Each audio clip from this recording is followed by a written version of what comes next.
welcome back to Sis Podcast, which is honest, open, sometimes funny conversation with your sisters. I'm Cerise, and this is And Amanda. I'm Amanda. Yes, this is Amanda.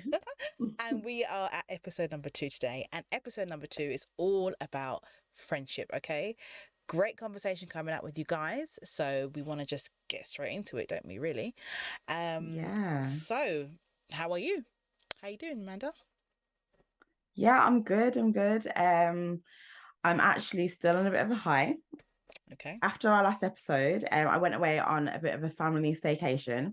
It was with my husband's family, so like my sister-in-laws, my brother-in-laws, nieces, nephews, and went to like these two massive barns, luxury barns. We had like two huge swimming hot tub things, Luxury. She said luxury, guys. and yeah, it was amazing. We had the best time. It's the first time we've all gone away like that, and I organised it all Because that's just her. That's me, isn't it? And we had the best time. Lots of cousin fun, lots of sibling fun.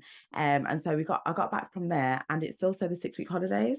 So my husband's a teacher, so he's off. There's two parents at home all the time, and so I'm Every doing day's really a well at the holiday. moment. She's feeling great, guys. I mean, I get that. Two-parent thing at home is like, yeah, it is great. So I can Yeah, definitely so echo I'm that. doing good. Definitely echo I'm that. doing good. How are you doing? Uh, yeah, I'm all right. I'm okay. Keeping my head above water. You know, in life you have challenges and lots of different things, Mm-hmm. but I'm choosing to stay positive, Okay. which is necessary in this life because otherwise you'll be just dragged along the floor. But no, that's not going to be me. And Mm-hmm. the happy-go-lucky personality that I am, I have to. But I'm doing good. I mean, the past week has been a slightly challenging, Mm-hmm. but thank God I'm here. I'm happy, got a great family, so I really have nothing to complain about, to be honest with you. Yeah, success story, I guess, nonetheless. Okay, brilliant. And so keeping that in mind that, it sounds like you've had a bit of a challenging week, but you're Yeah. trying to stay positive. I think it's always important to celebrate our wins. And so like we're going to be doing every episode, I want to know, Cerise, what has been your win of the week?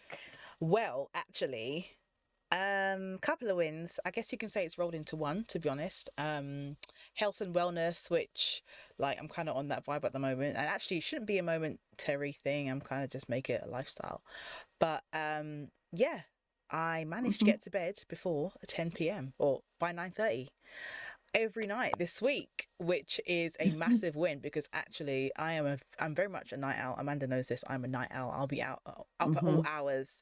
So I'm just trying to get myself into a better routine of being more punctual with my, sleep and everything to get the good rest I can't maintain this beauty just going to bed all hours. So I've got to make sure. So that's been win number one, sort of part one. Excellent. Round of applause for you. Yeah, deaths. And I'm proud. thanks. Part two is I've managed to increase my fruit intake, which is what I really wanted to do. So I'm not really a massive fruit muncher and eater, which I will get there at some point. But actually, what I've managed to do is just throw everything into like the blender, the Ninja, and just blend it all Mm-hmm. up with a bit of fruit juice, just so add the liquid so it can liquefy properly, and Yeah. yeah, just chuck down maybe 4 or 5 fruits in one go in a good portion. So I've managed to do that Mm-hmm. too, which has been a major win for me. So yeah, I'm improving, like trying to get myself back on my healthy trip.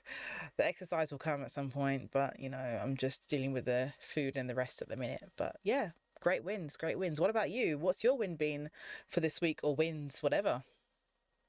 Oh yeah. Well done, first of all. Health is Thanks. wealth and all of that. All All of that. about it. And also be kind to yourself, Cerise. You said, oh, you're getting there. It shouldn't just be a moment and trying to get into Yeah, I exercise. know, I It's know. about celebrating your wins. Yeah. So let's keep it celebrating the wins. Yeah, small steps, So right? well Small done. steps. Small Small steps. steps. But yeah, my one of the week is like I said, I was actually away on a little family staycation and I had a moment where I felt like a boss mom. Okay. Right, let me hear Now, this.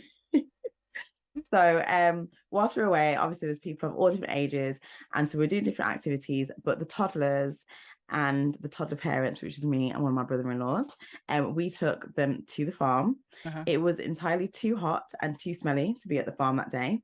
And probably after about an hour of being there, we threw in the towel and left.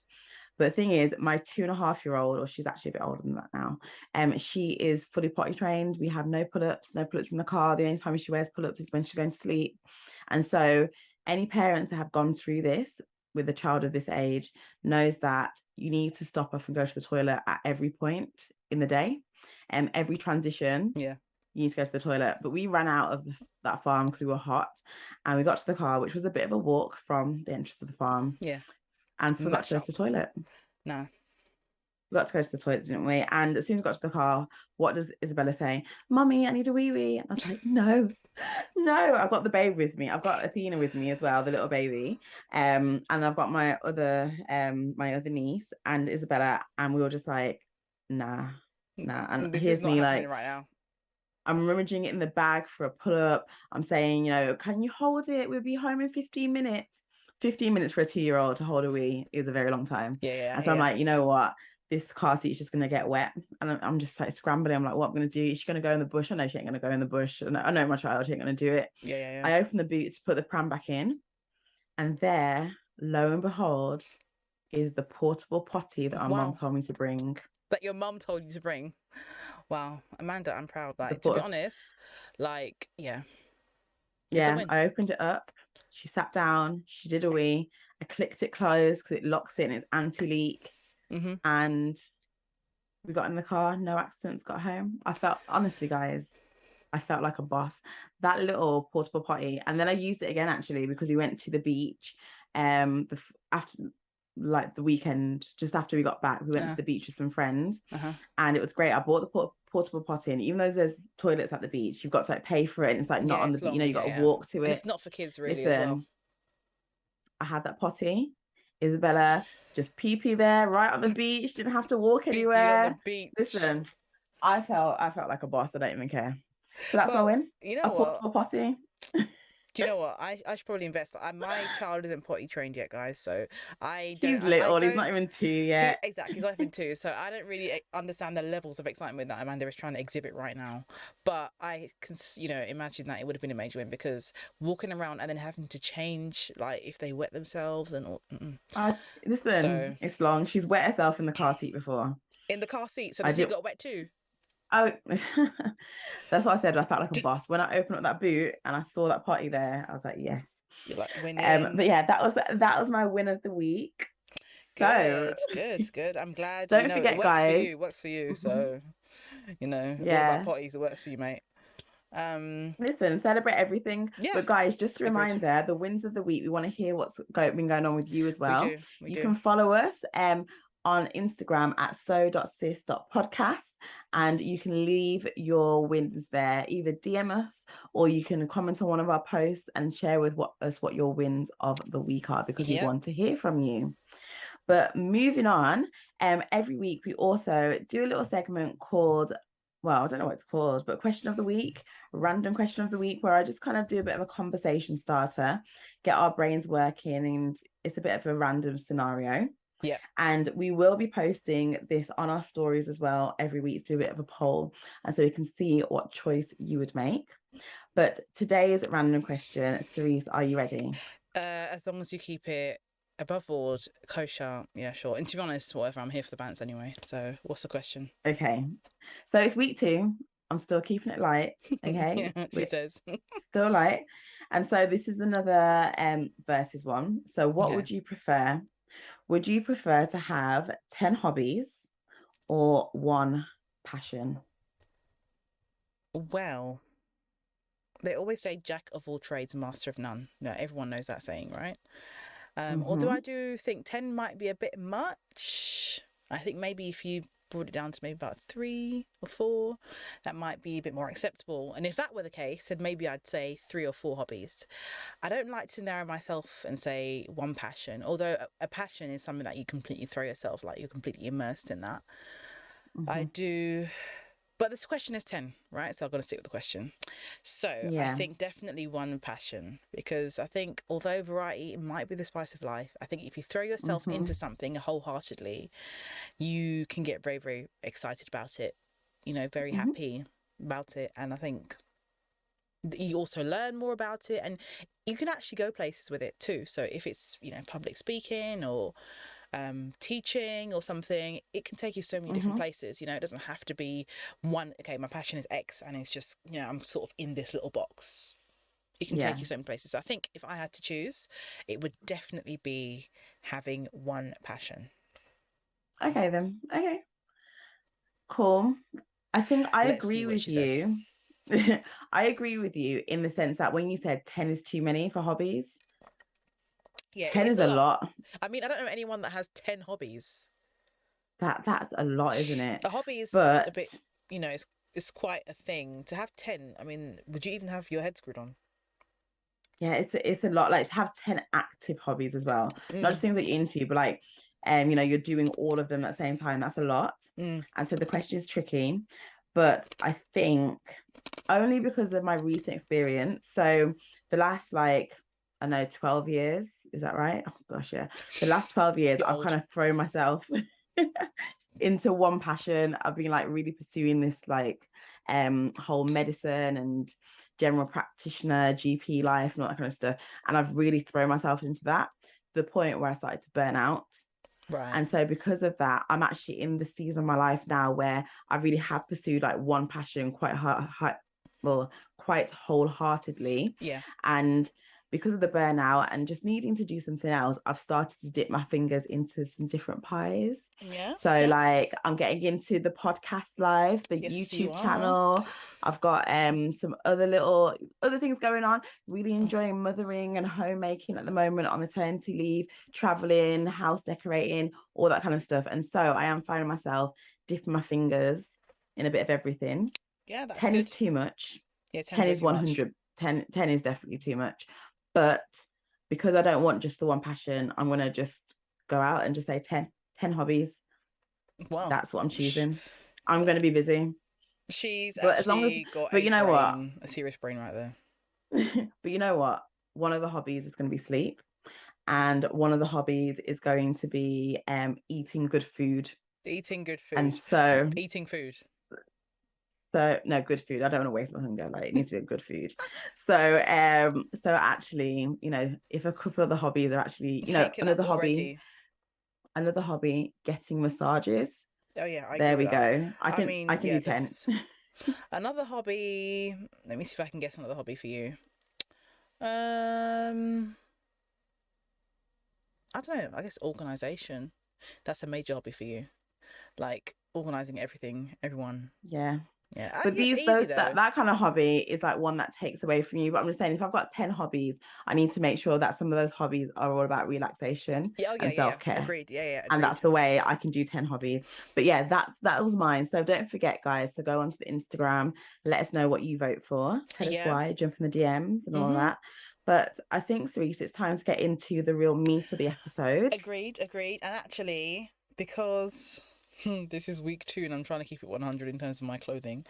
Even though, guys, I don't even know. This is going to be the last week of the 100 clothing. But hey, I'm going to show you that this says friends. Committed, guys. Committed to the cause. If you're watching us on video, then if you're not watching us on video and you're just listening to us, go to the video so you can see my top. It says friends. Yeah, the video is on YouTube at Sis Pod. There we go. You can find us there too. I've never really gotten into the show Friends. Never really. I mean, I know it's, you know, the sense of humor on it. It's not really my sense of humor, so I never really got into Friends. Some people are like, oh, Friends, I've watched like, you know, the whole box set like 10 times, and I'm just like, I can't relate. Okay, that's me. That's so I should basically give you this top then, because you're all about Friends. Yeah, I'm sure it's a great Friends. show. Maybe I might, you know, try to get myself back into it. But anyways, don't have to, you know, everyone enjoys what they enjoy, but I do love a bit of Friends. Love a bit of Friends, man. Phoebe and all of that. Let's get into the topic. So we're going to be exploring friendship from a 25 plus perspective, I think, today, because we're both 25 plus. We're not both 30 plus though. You're still older than me. But anyways, 25 plus perspective. So are we friends? Amanda, are we friends? Yes. I think that's the easy answer, isn't it? Yes, she took we long are to friends. answer though. Yes, yeah, no. Yes, we are friends. And what I guess what kind of led us to wanting to talk about this topic is Definitely, yeah. because it is so important to have friends in adulthood, Mm-hmm. but it is so easy to kind let those it can be very easy in adulthood to lose friends, and it can be very hard to make new friends in adulthood. Yeah. Often, there are some people that are amazing at it, but for a lot of people, the dynamics of life and everything can sometimes mean that friendships really do differ Yeah. and may become more strained or need more intentionality to maintain. Exactly. Um, yeah, and because of that, this podcast is called Sis Podcast. Sis, as in about a sisterhood, about having people in your community that you can come and have these kind of chats with that can empower you. And we think it's so important to have those friendships, and we really want to encourage all of you guys listening out there to go out there and have the confidence to maintain and to Maintain. also find Or even adult make new friendships. friends. Yeah, make new friends even. Exactly. Yeah, But we know agreed. it's difficult. We know it's difficult. And so Yeah, we're going to it's real. explore a bit today our kind of journey in a friendship as adults, and also kind of really look at why it can be so difficult in adulthood, making friends and the whole friendship issue. Yeah. But Cerise, tell me, like, how would you define what a friendship is? Um, I think you kind of alluded to it earlier when you said it's a sisterhood. Now, obviously, if you're a Mm-hmm. guy, it's a brotherhood, or if you've got like a guy and a girl friendship, it's just, I don't know, some sort of hood. But like, I really think that it is that sort of familiarity with the person, someone you can let your hair down with, someone that you can completely chill with, but also, all importantly too, someone that can hold you accountable, someone that can encourage you and spur you on and push you when you don't feel like you can even want to, like you don't want to do something, or you have goals that you might want to realize. Someone that can really push you. So that's what friendship is to me. It's not necessarily like, okay, I'm a talker. Not everyone is a Mm-hmm. talker. Like, I don't know if you guys listening are all talkers, but I'm definitely a talker. I think Amanda is a talker. So our friendship will take on a different dynamic in terms of the fact that we talk a lot to each other. Um, you could have a really good friend that's a great friendship that is not talkers. So you kind of just check in with each other every now and then, but you're still great friends, Mm-hmm. I think the personality traits play a lot into your friendship and what type of friendship that you have with another person. But my friendships tend to be with other people that can, talk and converse a lot, checking in with each other, just general bants because I've got a really good sense of humor. So yeah, that's what friendship is to me. What would you say friendship is to you, Amanda? This is going to be interesting because if you say something completely different, I mean, are we really friends? No, I'm joking. But what is friendship to you? um, I think for me, as I've gotten older, I see friendship as it's really got to be a choice.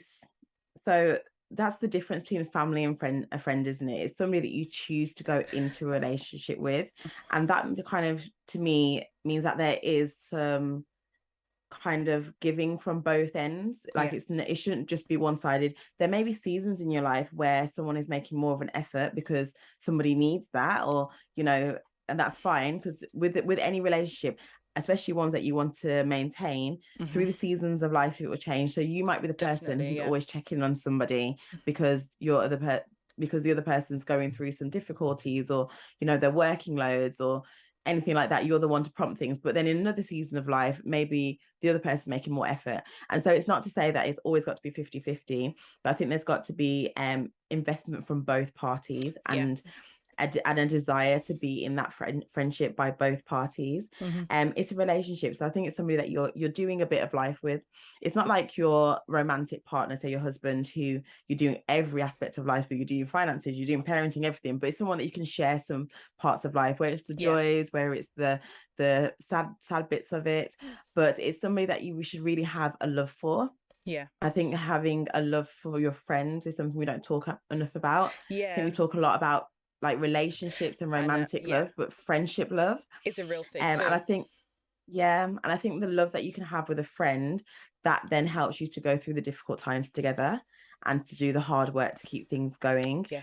Of course, enjoyment is really important. And I think something that happened when I was a child is that there were some friendships that I had that wasn't so much a choice, but more of a situationship. So like, Yeah. oh, we're both in the same In the vicinity, we same go to the space, same exactly. school. Same Yeah. church. Yeah. So it was Yeah. just And so almost we've like just kind of, it had to be. no effort to it. Yeah. Yeah, no effort to it. It just had to be. You went along with it, Yeah. and then you look back and you're like, do I actually enjoy spending time with you? And so for me now, enjoyment has to be a big part of friendship. Yeah. Choice, intentionality, and equal desire for it to continue. Yeah. Kind of just going along life together. I think that's what a friend is to me.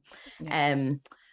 I would I agree think the with things you. that the things that I value in friendship now has definitely changed.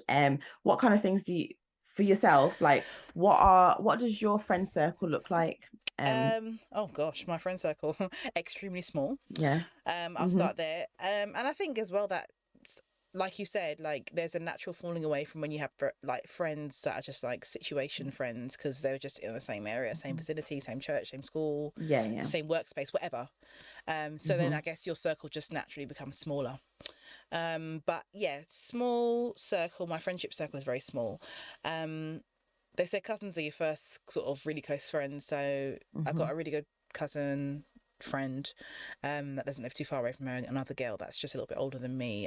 She was my chief at my wedding and stuff, and we're not in each other's faces all the time, but we know where it's at when we meet up. We actually go to the same church now, which is great. So That's there's lovely. her, yeah. And then look at me trying to name all my friends, but not really. I'm not going to do that. That's not what it's about. But I do have other sort of friends. I've got a really good friend in America as well. Actually, her name is also Amanda, funny enough. Oh, no way. I keep attracting Amandas. But yeah, another friend in America who's, really, really good friend of mine. Again, we both lead very busy lives, but again, we know where it's at when we chat. It's completely cool Yeah. and whatever. And I guess the rest of them kind of would fall into the, I guess I could say, like not really acquaintances, but not so close. Obviously, you, having met you, which hasn't even been that long, like you're just like one of our besties now, so naturally, Yeah. But I guess we've bonded over a lot of common ground and stuff. But yeah, there's definitely you as well, obviously. Otherwise, I wouldn't be on this podcast with you. But yeah, definitely a best friend of mine as well. So that's what my friendship circle looks like at the moment, which I'm actually happy with. I've got another really good friend actually who, oh my gosh, she's jokes. I met her at work about a year and a half ago, and yeah, we've been tight ever since, basically. Again, don't speak all the time, but we know where it, we know Wagwan when we chat. So yeah, she's a really good friend of mine as well. So that's what I'd say, like those. And you know what, it's interesting because over time, all the people that I have felt completely comfortable with have kind of just stuck. The ones that I've not felt totally comfortable with have kind of fallen away naturally. Not necessarily conflicts or fallouts, just fallen away. Yeah, Things I have understand that. changed. So yeah, what about your friendship circle? What does it look like now? Your adult friendship circle. So very similar to you, I have quite a small friend circle. I think I have like different tiers of friends. I have like my core friends, and with me, majority of my very very close friends are female. And so I have like what I call my sisters, my very close circle. And I'm the kind of person that we won't be talking every day. I don't have any friends that I talk to every single day. That's something that I used to have maybe when I was like back in uni days, but these days there isn't anyone that I talk to every day apart from my mum and my husband. Let's be honest. Sounds like me.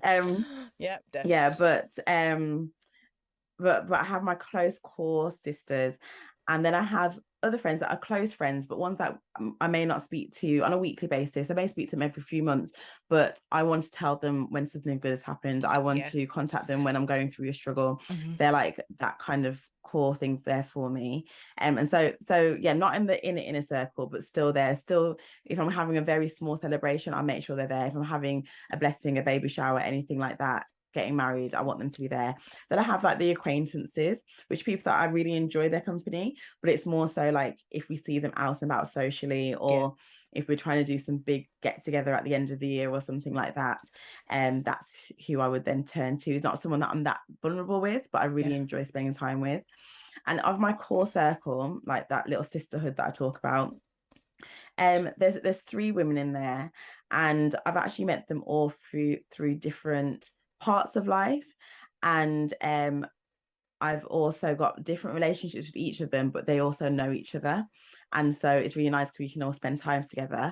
And so one I met as a child. Our dads were friends growing up.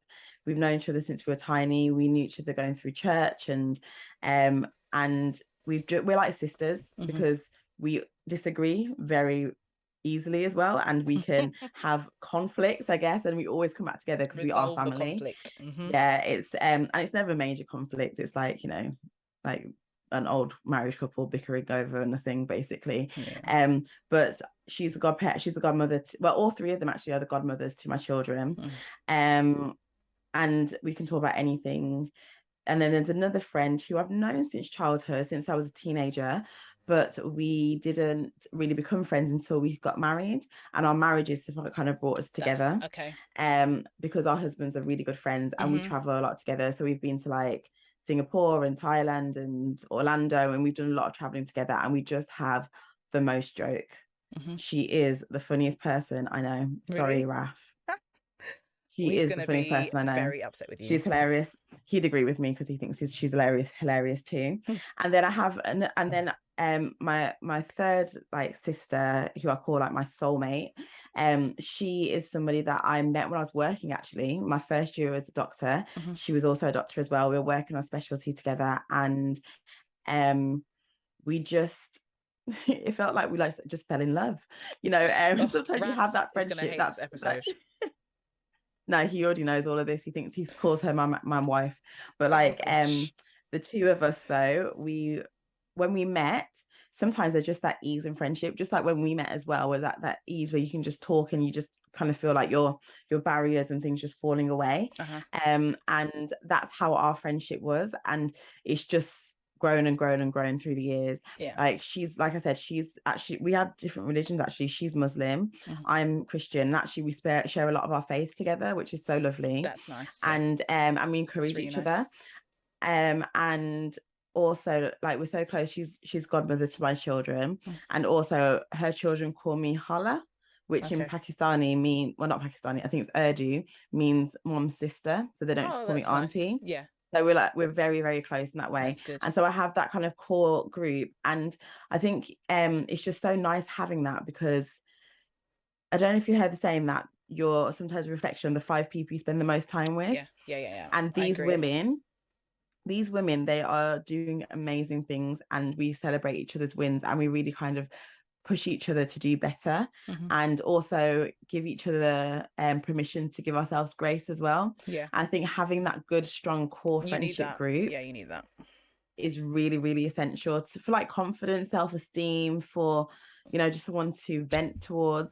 And it's nice having someone that loves your family as well, because like one of those friends, I'm able to like rant about my husband and know that she's not going to get a bad opinion about him, because she loves him as well. But yeah, that's kind of my friendship circle. It's very small, but they're very important to me. And there's lots of reasons why adult friendship can kind of fall away. And I think we'll explore that next. But definitely. It's important to kind of maintain the friendship because of what it can do for you, especially with all the craziness that adulthood brings. All the different changes and dynamics and vibes and everything. You got to make sure that maintaining those adult friendships is something that is on your priority list. However that looks for you and your friend, just make sure you maintain that. I think I came across a post on Instagram actually the other day, talking about 7 natural reasons why your adult friendships can sort of suffer sometimes. I think I'll probably try and find that post, and we'll get into some of those reasons. But I was just about to ask a question in terms of how often do you see your friends? Because I mean, I think there's something to be said about proximity and physically being in each other's presence as well. I don't see my friends very often, literally don't at all. Life takes over, But when I do see them, again, it's really, really, pleasant experience. But do you think it's important to see your friends all the time, like regular? Like, how often would you say is like the minimum seeing them in the flesh? Interesting question, but I don't know if you can put a number on it. Yeah. No, I think it really depends on what's feasible. Like that's it, isn't it? What's feasible and actually what works with your life at the moment. Because, for example, not from the three women that I just spoke about, but I have other friends that I'm really close to who I haven't seen for maybe a year or two. One friend in particular, she came to my daughter's blessing the other day, and she came to my baby shower. But before that, I hadn't seen her for over a year, especially with COVID and things. Yeah. And I think that's fine. Like, it's not ideal, and we should make efforts. But one thing that I really appreciate in friendship is ease of friendship, not being felt, Yeah, none of this. like Where whole have guilt you trip. been? Where have you Oh, been? I can't stand that. But like, for my core group of sisters, like, we see each other quite regularly. We live close to each other, so like one That's of them lives easy. 5 minutes down the road, and also we're in each other's pockets in terms of our children. Yeah. So like, if I need someone to look after my daughter, she'll help out. If like today I had her son, in the morning, and so because we like help with the kids and we want the kids to be really close as well, that's why we see each other quite often. So I would say with two of them, I probably see them once a week, once every fortnight. Okay. Sometimes a little bit more than that, depending on what's happening. Yeah. Like, sometimes we have mommy Mondays because I'm on maternity leave and one of them doesn't work on a Monday. And then the other one, she lives a little bit further away. We see each other maybe we try and meet at least once a month, if not twice. Yeah. But that's also the children have done that. I think before kids we were meeting quite often, but because of the children and we want them to be like really close, you make the added effort. We're trying. Yeah. Agreed. I understand. But what do you think? For me, I think it would be nice. It would be nice. Yeah. But to be honest, like I said, I got a really good friend who's in America. She is in America, so that's just not gonna happen. Yeah. Although when she came over here in May, she sort of spent a bit of time with me, which is really, really nice. And she met, the children and everything, which because of the pandemic, again, she hasn't been able to meet them, but she met them. My other friend my other really close friend, sort of that close circle as well. It's funny because my friends don't actually know each other, so that's also an interesting dynamic. So they don't know each other like that, but or at all. My other friend, I saw her probably about a month and a half ago, but again, we do try to make an effort to see each other every couple of months because we're both super busy. So again, that's fine for us. So I guess it's what works. And then yourself, it's what works, isn't it? Yeah, exactly. It's what works for you guys. And then yourself, I haven't seen you. I mean, you guys, if you listen to the first episode, you'll know that we've only met in person twice. So we don't. I haven't seen you in a little while. I guess we will see each other. Maybe but we're meeting next soon. Week. Exactly, we'll meet next week again, guys. You guys can keep a little tally for us. But next week we're meeting again. So yeah, it depends on what works for you and your friendship with your friend. There's no sort of set you have to meet X amount of times within X period. It's got to be whatever works for you, and that's all to do with the ease of friendship as well. But yeah, let's jump straight into those reasons why things can get a bit awry sometimes. I think time, energy, and obligations and commitments change, which I think we've already alluded to in our conversation. Those things can influence massively. That's life. That is actually life in its entirety. So yeah, those things will definitely impact your adult friendships. But have an understanding between you guys and know that, just be real and be honest. Be like, look, even if it's last minute, because we understand that last minute happens sometimes, sorry, we're supposed to meet up today, but can't because of X. Don't try and be like, sorry, I can't because I'm busy. Like, I get busy, but if you're really close with your friend, like, just tell them what's going on, because the busy sometimes can translate into, oh, you're not important, So it's important to be totally honest there, and just be like, look, these are my commitments, this is what I've got to do. We'll try and rearrange or whatever. That's just a small example, but those things can definitely impact friendship. And again, I think you spoke about having like the mutual want and desire to maintain Yeah, that's what's important, isn't it? Because some of these things will naturally make friendships fall away, and sometimes that's fine.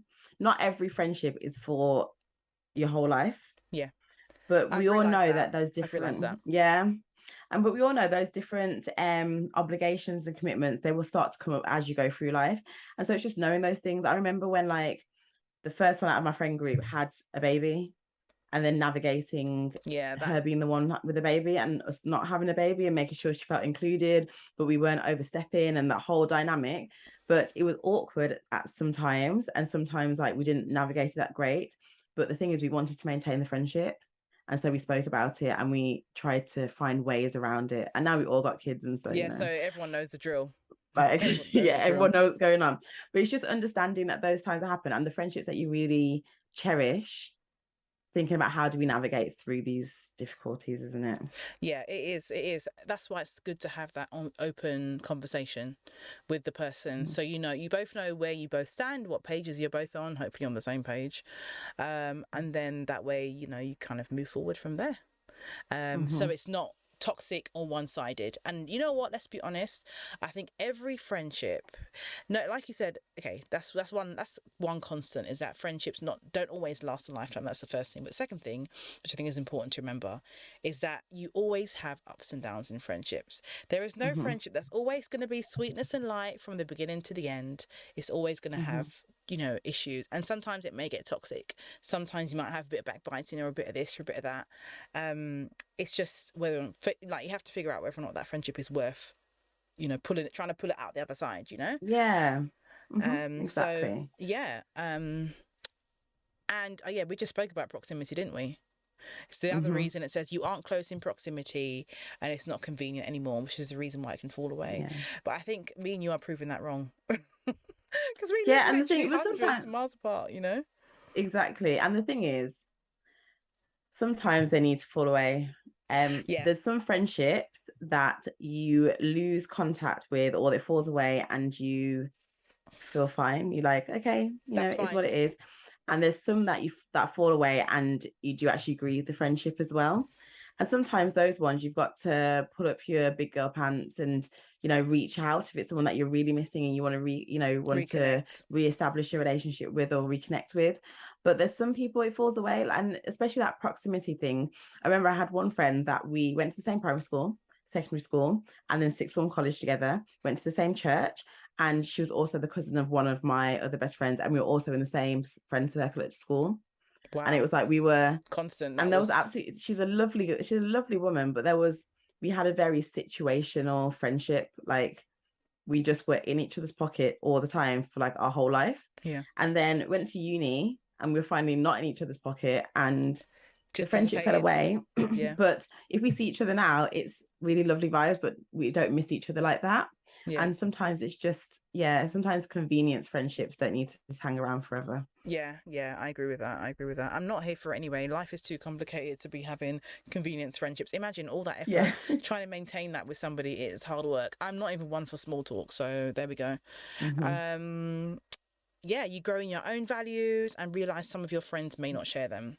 Now, Yeah. this is an important one and an interesting one. Personally, I'm not going to be your friend from the beginning if I know that our values are not aligning. Now, I know Mm-hmm. that life changes and things change, and, you know, someone's values may change.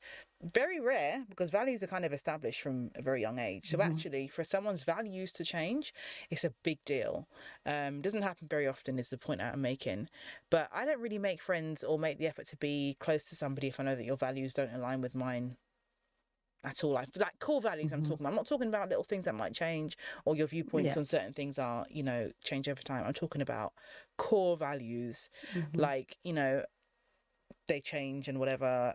If that changes, I don't really like that kind of moving, floating friendship. I prefer to have someone that I know, you know, especially in adulthood, Yeah. have the same or very similar values in very important core things. Mm-hmm. But of course, that can challenge a friendship too. Mm-hmm. If you got different values. Have you ever had a situation where you say someone did something and you saw them completely differently just because you like, oh, their values are not aligned with mine? I mean, you don't have to spill all the tea, Um, but I've had I've had friendships before where I've seen the way that they've been conducting themselves in certain situations that has made me Question. not like their character so much. Yeah. I remember one person, I was like, she's being a bit of a cow, was the Yeah. word that I used. I was like, I don't really like what's going on here. And that friendship did kind of wane a little. And now we're more like acquaintances. Yeah. I had a But similar nothing more thing. major than that, to be honest. I had a similar thing actually where I sort of saw over time, I saw someone's, they say true colours, but whatever, like, for want of a better phrase, I'm just going to use the phrase true colours. But I started to see someone behave a certain way, talking a lot, and you sort of like always telling me someone else's business. And I'm just like, okay, if I put two and two together here, if I'm hearing everyone else's business, you're probably telling everyone else my business. So I'm just like, I'm just going to keep you at arm's length because I don't want to have that kind of friend. I don't want that. And I don't like chatting people like that either. So, I'm not here for the goss necessarily. So, that friendship kind of, like you said, waned and just sort of, okay, acquaintance, I know this person, whatever, but we're not really close friends anymore. So I guess that's a value that has sort of revealed itself, I guess, or changed, whatever you want to say. But yeah, relying on tech can be difficult as well. Like, as in tech, as in having online friendship with somebody can be hard to maintain. What if your phone dies, for example? We've changed your number. What if you change it? What if you decide to have a social media break? The friendship is gone. But that's why it's important to meet up, actually. That's an important point. But relying on only that, it can definitely challenge a friendship as well. And you know what? This one is real. I mean, mental health and emotional struggles are a real thing. You spoke about being vulnerable earlier, and it's not everyone you're vulnerable with. It's not something that you want to, showing how you really are doing as an adult looks different than when you were a kid. Let's be real. Absolutely. Like, adulting may mean, oh, my husband did this and I'm vexed and I'm not talking to him or whatever, or my child, or I don't feel like I'm being a good mum right now or a good dad. Like, that kind of vulnerability is another level. And in adulthood, you need to learn to know how to comfort your friends through these times and empower them. So if you're not having that vulnerability, that can also impact, I guess, an adult friendship. You need that. I think that is a non-negotiable in adult friendship. I'm just going to keep it real. I'm an adult. We don't have time to play games here. I'm going to keep it 100. And actually, I'm struggling mentally.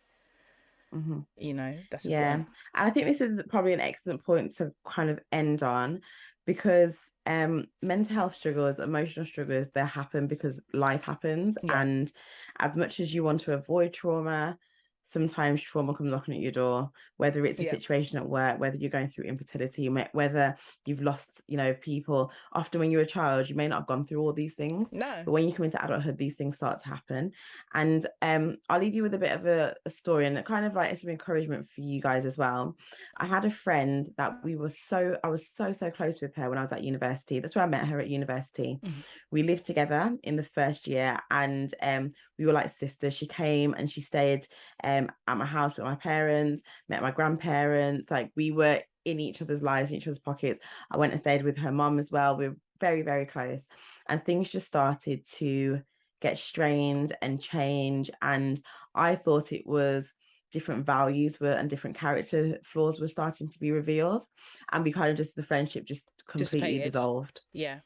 And then recently, as I started having my children, we started to reconnect. And every now and again, we would reach out to each other, like, try and be a bridesmaid at someone's wedding, or just, we were trying to reach out. And every now and again, like, put out the olive branch to see if anything has changed, because that was the kind of friendship where I felt a lot of grief from losing it.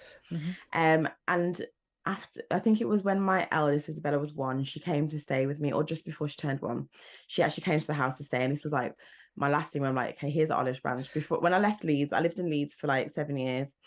When I left Leeds to come back to the Midlands, we had a dinner together, and I thought that was the olive branch, and I felt the dinner was just really awkward. It made me even angrier, so I left. So you left the And dinner. then You did not leave the no, I dinner. didn't leave the dinner. I didn't leave Oh, the dinner, but I I was left gonna say. I left Yorkshire like, okay, this is done. But then we reached out again because I had a baby.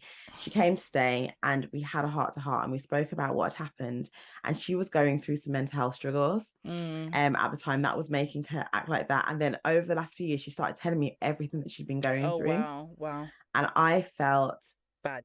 horrendous. I felt awful that I hadn't been there for her. And basically she said that it wasn't like I wasn't to know in it. I've reached out a lot of times to her, and she never told me what was happening. Right, yeah. So how was I to know? And how could I have not reacted in that way with what was being presented to me? But we spoke about it, and now again we're starting to rebuild this friendship again. We're starting to FaceTime more and see each other more. And she came to the blessing of my baby the other day, and we're starting to rekindle this friendship, and maybe one day become like one of my core inner circle again. But it's just to remember about mental health, how it can affect people. Yeah. And to remember from both ends, be there for your friends, reach out if there's someone that you're grieving the loss of. Yeah, don't why be not bashful. reach out to them? Yeah, I think that is so true, because like as adults, especially girls, we're like, oh yeah, I really miss this friend, or I really like this person, I want to be friends with them, and then you're just like, no, I'm not doing it because it's awkward. Like, no one goes around saying, can we be friends? Like, do you know what I mean? Like, it's just awkward to say. But actually, it is absolutely necessary to just be like, look, can we be friends? So I think, it's a new thing, guys. Maybe try this week. Just walk up to someone and be like, can we be friends? Obviously not a stranger. Okay, maybe not. But do those kind of things though, like take that leap, reconnect with an old friend, or make some new friends if you feel that your circle is lacking, that you don't have that kind of camaraderie and that village behind you. And also, if you're struggling with your mental health, have those friends you can talk to about it. Reach out and speak about it if you're struggling. And you know what, that's a great challenge. If today you need to make a friend, I'll tell you, I've done it before in lockdown. I saw somebody walking past my window a couple of times with her pram, and I saw that one of the people on my street had a little baby. And I remember I'd just come in from a walk, and I saw her walk past, and so I ran out to the car with the pram, just acting like I was putting the pram back into the car. I was like, oh, hello there. Oh, hi. How old is that your baby? Is it a boy or girl? We started talking. I orchestrated the whole thing. But we then started doing walks together in lockdown. And then we started doing baby sensory classes together when lockdown lifted. And then our kids went to the same nursery, and now our kids are best friends, like literally best friends. We live on the same street, and they've been the same year. They've been the same year at school. And actually, I found out that one of her best friends is married to my husband's cousin, and we're linking up even more. And so make those connections, guys. Sometimes put yourself out there, because it can come good. It can go. Let me just say, would you believe me if I said to you that I orchestrated this friendship with you? Would you believe me?